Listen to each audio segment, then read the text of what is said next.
Welcome to the first look at EA Sports F1 25 gameplay. I'm Matt Gallagher. And I'm Alex Jakes. We've got a ton to explore today, Alex. I haven't seen anything yet, but I've heard there's plenty of exciting stuff lined up. Absolutely. We've got brand new reverse racing. It is going to be a blast to commentate on. Let's jump right in. All right, let's pick our team and driver for the first lap. We've gone for Haas and we've gone for Oliver Behrman. Not a bad shout. I'm ready for this one, and you need to be ready as well. We're taking a lap around Austria in reverse. Alex, you've done a lot of commentary, but not in reverse. No, this is going to be a unique challenge, Matt. I'm not nervous at all. Well, nerves or no nerves, Alex, take us through this. Here come the lights. We're going the wrong way round. We're underway and heading to the final corner of the racetrack first. How strange is this? As we go racing with Ollie Behrman into the final turn, and this is going to change things entirely. Will we get through? Everyone cleanly through. We're climbing the hill into the Jochen Rindt curb, but this is completely alien stuff, Matt. So the studio wanted to spread their efforts to deliver value for players across the board. Reverse tracks allow EA to deliver something a bit more light-hearted, a bit different like we're seeing right now. It's a lot of fun because now we're climbing the hill.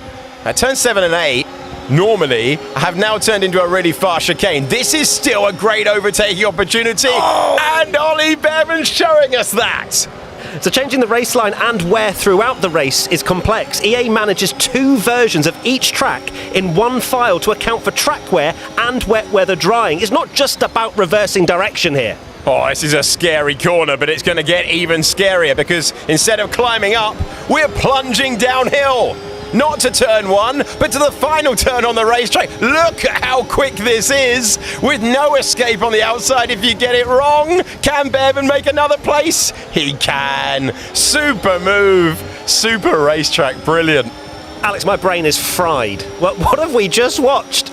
It is a completely different challenge, isn't it? But that's really fun.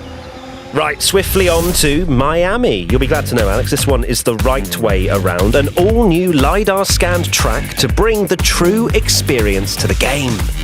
I'm liking the sound of that. Let's see what it looks like on board. And it's Oscar Piastri heading into the first turn. Been fortunate enough to attend this race on a couple of occasions. And the detail, not only on track, but around the stadium section, really impressive stuff. Stuff that you'd only know if you'd been there. Amazing. So the accuracy is because of the LiDAR. It gives billions of data points, and also by matching the LiDAR data, the sense of speed would also translate closer to what a driver would experience on track. We've even got the cable car on the left-hand side. I love it. But as we come down to the braking zones, this is what's going to make the difference when you are behind the wheel and being passed by Lando Norris initially. Over the bumps, which curbs can you use? Which curbs do you need to avoid?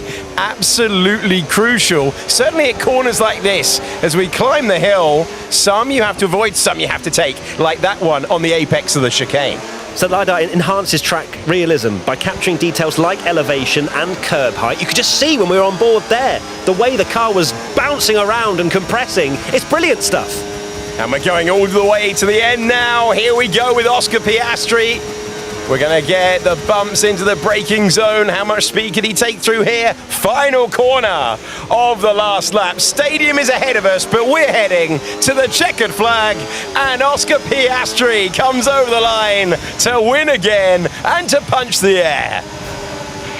Absolutely awesome. Just amazing, mate. Well done.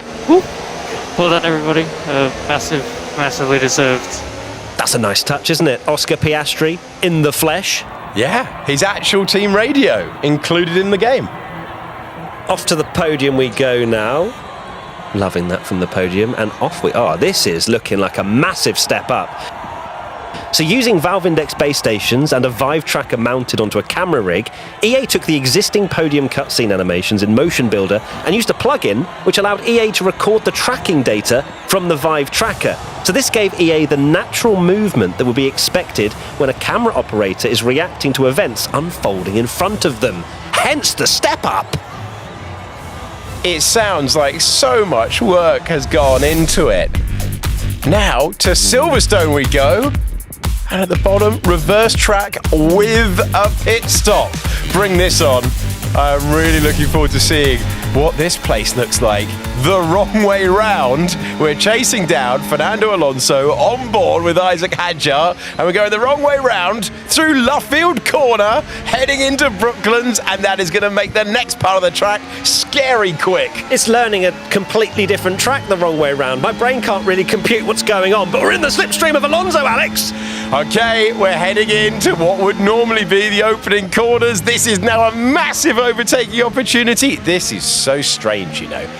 An iconic circuit, the home of British motor racing, and we're going completely the wrong way round. In fact, we're going into the pit lane right now. Scrub off the speed, and we head into the Silverstone pit lane, past the iconic wing, which is now on our left-hand side. Still getting used to all of this, and it's a straight pit stop race.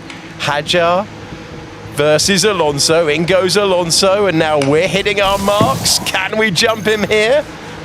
The turn-in was optimal. We hit our marks. Can we beat the Aston Martin out? No! Fernando Alonso has done us. He's kept position.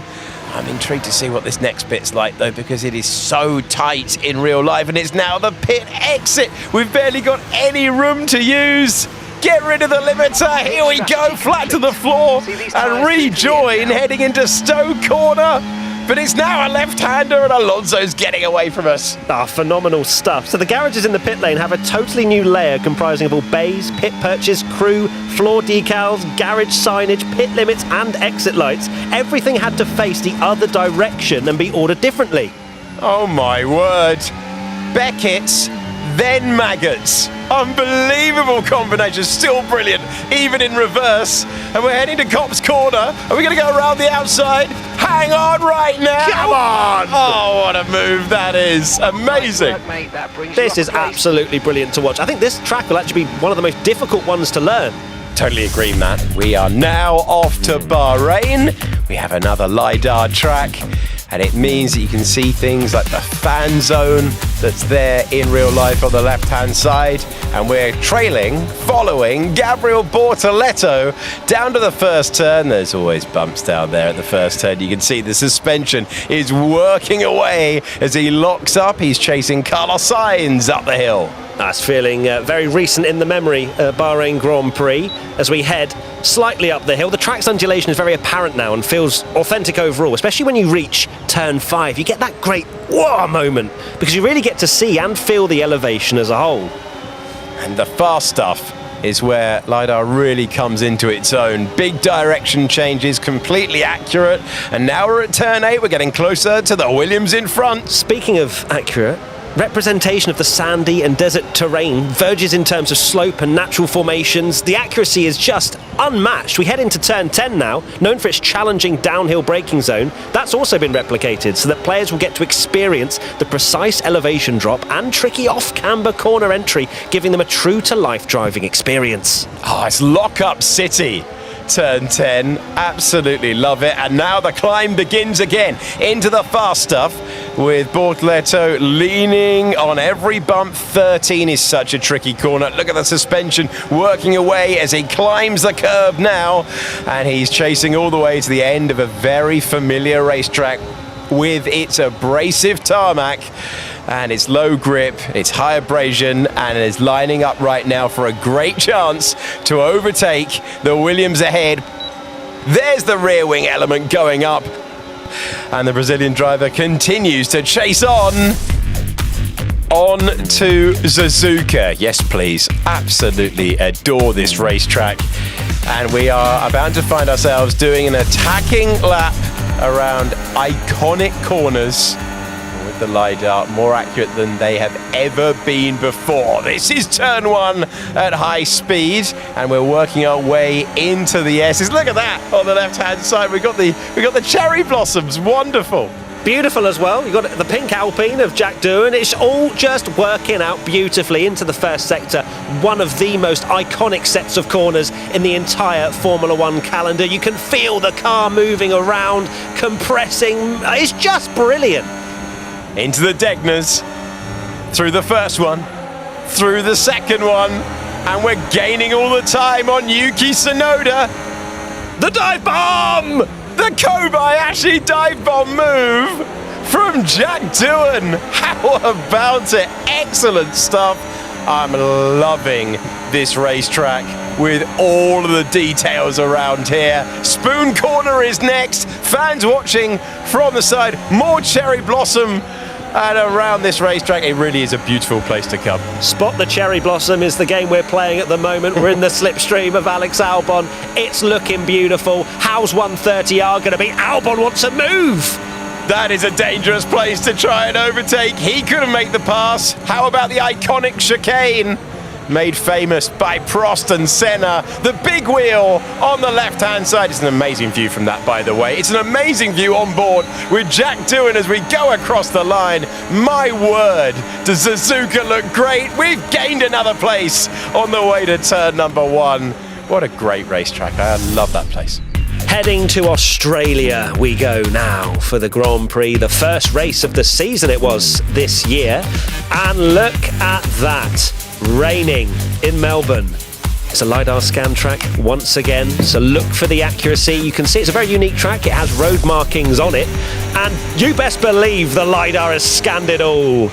I'm so relieved it has, because that is going to make things extra tricky. That is going to provide you with the same challenges that the drivers themselves experience. And I love that we've got the wet conditions, just like we saw for the real thing earlier in the year, as we go past the stadium section now on the right-hand side. So the buildings placement, which you'll see around the track, is probably the biggest change, with the proportions of the pit buildings being accurate now, as well as all of the bridges and gantries around the track being correct.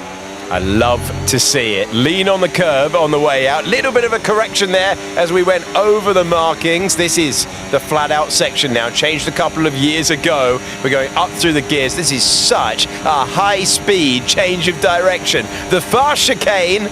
How brave are you feeling through here?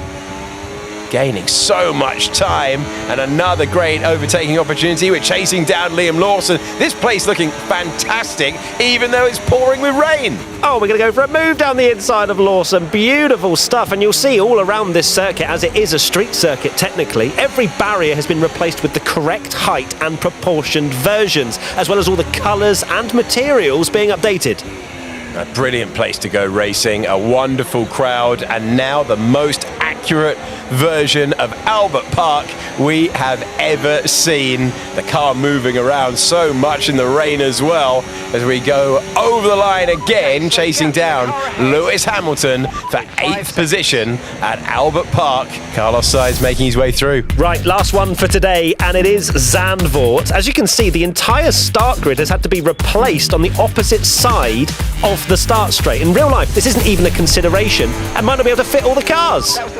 This is going to be amazing, because it's a banked first turn. Look at this. This place is mad enough. The normal way round. This is epic going backwards. We're now into the stadium section. I'll spot your apex here. Where is it? I tell you what, I'm really enjoying this version of Zandvoort. It's going to get quicker and quicker now, and there's a good overtaking opportunity coming our way. I mean, we're already ahead, so don't worry about it too much. On board with George Russell, snaking our way through, and then it's going to get super quick again. I quite like it this way around. Yeah, I think it's going to get even more chaotic now as we head through this left-hander, missing the apex ever so slightly, and this corner here, banked uphill. Here we go. I'm going to speak to the organisers. I think this is the way forward. This is so quick, and it now means that the original turn 3 is going to be no runoff at all, and banked as well. Ah, phenomenal stuff. How is turn 1 in real life going to fare for the driver here? The last corner. Yeah, on the power. That's epic. That is so good. All right, Zandvoort, we've got a few ideas for the Grand Prix. It's not over until it's over. Okay, great job. I feel like that reaction would have been absolutely his reaction going round Zandvoort backwards, to be honest with you. Players can actually expect over 1,000 radio messages across the game from real-life races. That was a lot of fun, Alex. A great look, an insight into F1 25. How did you find it? Yeah, really enjoyed it. I'm loving that reverse track feature.